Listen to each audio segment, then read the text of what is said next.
Awesome, huh? Hi, my name is Scott, and I dig fossils. How about you? Did you ever think of finding dinosaur fossils of your own? Or other fossils even older than dinosaurs? Me and my dad find them all the time. No, really. Come here. I'll show you. Here. Hey, Scott, wait up. Scott.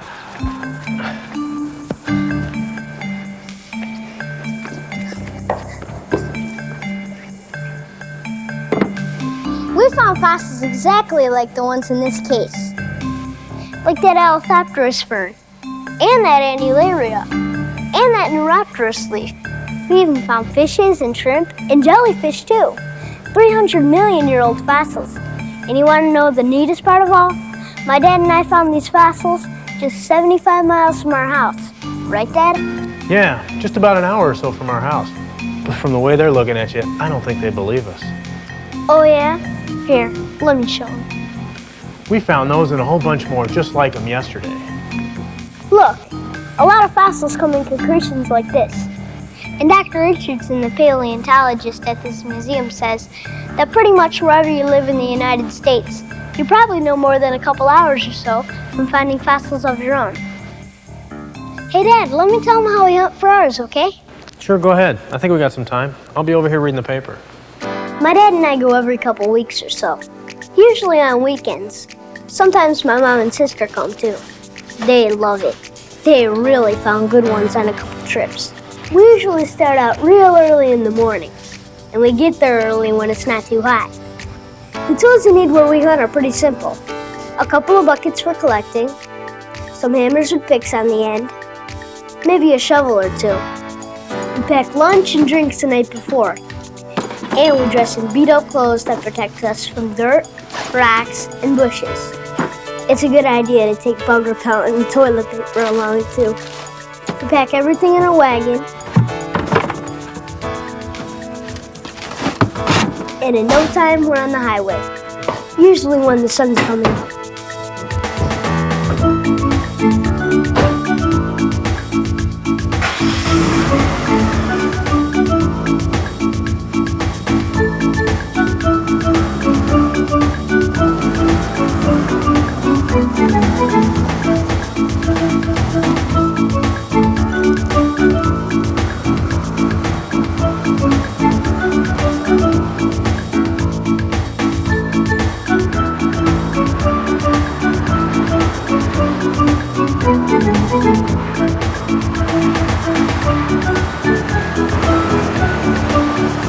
As we drive, my dad and I talk about where we'll look for fossils, which places we had the best luck finding things last time.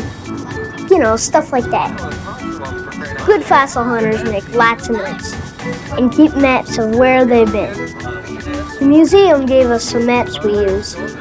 We've got our own places to hunt now. Like I said before, the fossils we find are 300 million years old. They began forming in a geological time called the Carboniferous period, which was called the Coal Age. That's when thick swamp forests filled with all kinds of trees and plants and insects and reptiles grew along the shores of shallow inland seas that nearly covered our entire continent. But the swamp forests were always being covered by mud from the rising and falling sea levels, or from rivers that flowed out to the seas.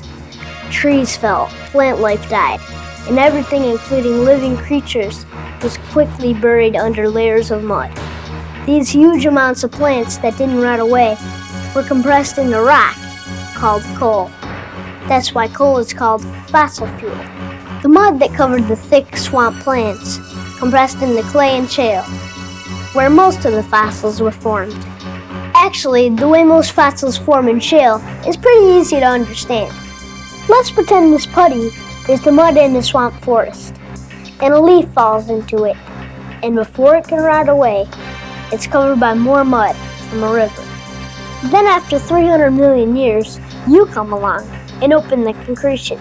Surprise! The leaf's gone, but a perfect impression is left inside.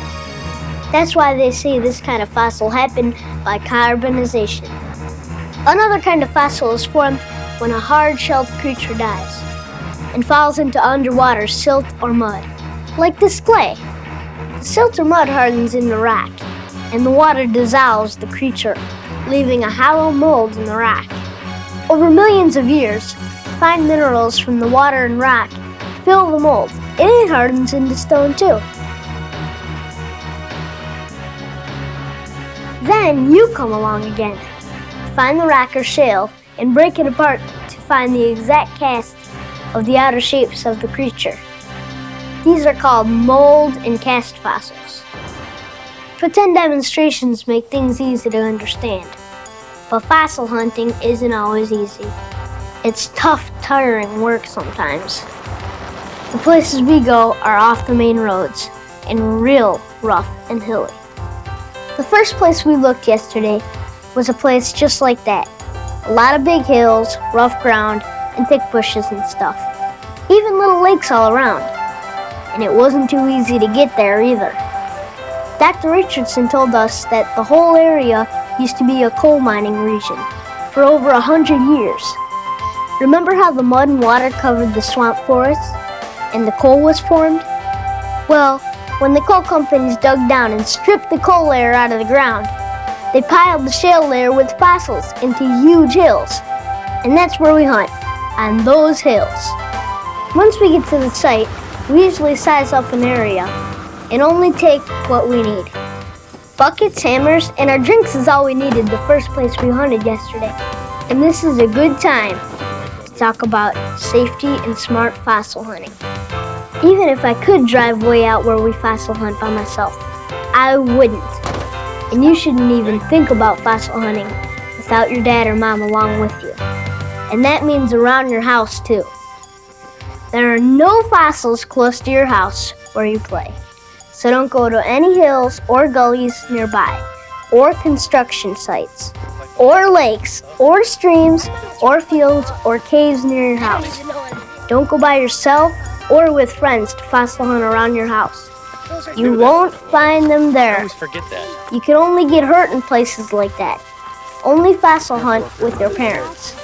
Be smart, okay?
We usually start hunting when we get through the bushes and come to the little gullies between the hills.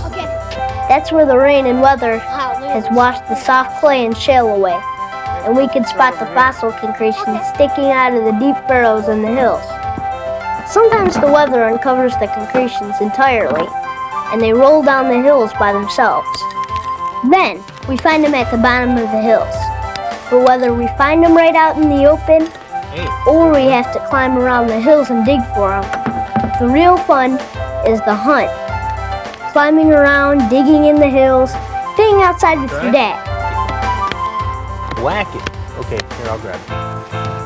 Okay. Let's see what's in there. Just wrap it. Yeah, we missed it. Right there.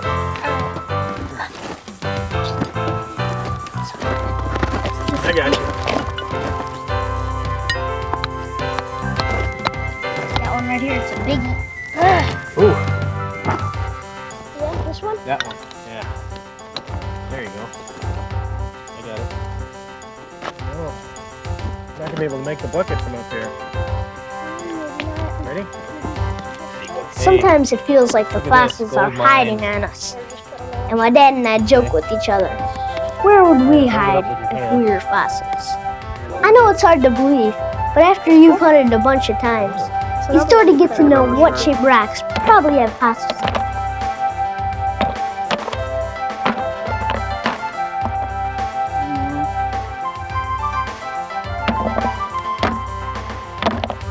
Hey, look! Another jellyfish. Another jellyfish. Got lots of jellyfish.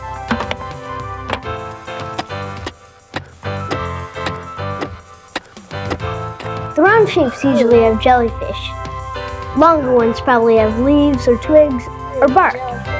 And the odd-shaped ones, who knows, shrimp or fish maybe. Dad! What? Holy cow! Wait, let me look at them. And size doesn't always mean These everything. are great. Small concretions Look at have this one. insects inside. After a while, we usually stop and have a snack and crack a few rocks open to see what we got. We don't break all of them open. We save most of them for home. And we always use safety glasses so stone chips don't fly in our eyes. But I gotta tell you, every time we open one up, and I'm the first one to see it in 300 million years, wow, it's totally awesome. When our rest break was over, we hiked back to the wagon and headed for another hunting site.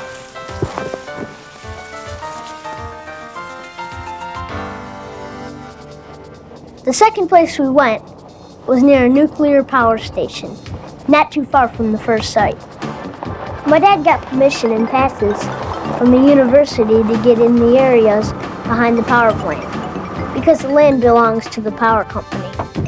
No matter where you go, it's always a good idea to try and find out who owns the land you want to hunt on and get permission to go on it. The hunting at the power plant is sort of different. There are some hills around, but they bulldoze most of them down. Now there are these big flat areas with long, deep furrows that slope down toward the lake. We just walk the furrows down to the lake, then jump into another one and go up the hill again.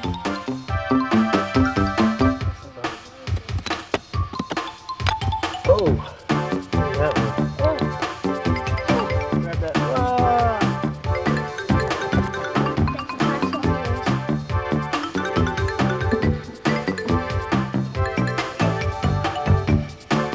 It's not as much fun as hill hopping, but the hunting is real good if you keep your head down and your eyes on the furrows. And there's plenty of new areas to search every time we come. My dad says fossil hunting is just a matter of how far you want to hike, but that's probably because he has to carry the heaviest buckets. Well, by around noon, and after lunch out on the furrows, we both had hiked enough. We were totally wiped out and ready for an air-conditioned ride home. The ride home is always too long for me, because I'm always too anxious to see what we got. So the first thing we do when we get home is soak and wash the mud off the concretions. Soaking them in water lets water seep into the seams of the rock and sort of helps us when we try to crack them open. Ready? Back up a little. Ready? Go.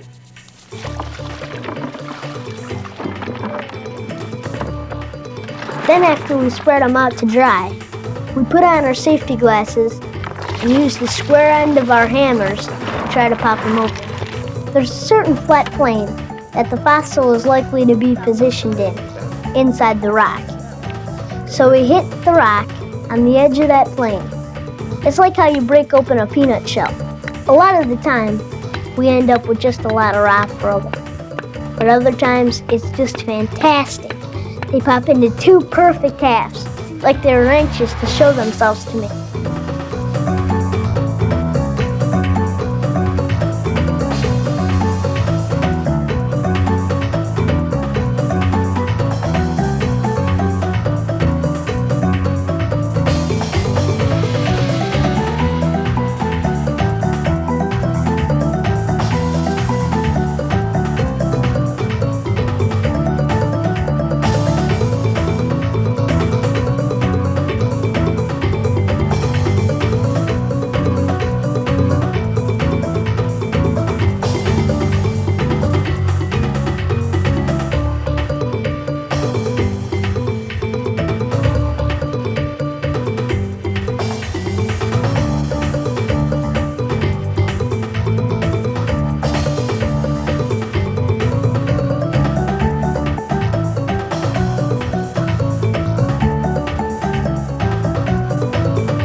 Well, that's how me and my dad do it. Do you believe me now? Do you believe how great it is to find fossils close to where you live? And you can do it, honest. Just ask your mom or dad to find out where to go. Hey, Scott, Dr. Richardson's got some time now to help us identify what we found yesterday. Hey, Scott, how you doing? Find any new specimens of things we've never seen before? Found this one. Well, I'll tell you, Scott, we're going to have to put you on the museum staff if you keep finding beauties like that last one. Thanks. Tell you what, let's go upstairs to my office and take a look at what you got. Oh yeah, I forgot to tell you. Dr. Richardson thought my Elathopterus fern was such a good one, he was going to show it in the museum's display. That's mine. Hope you have good luck hunting. See ya.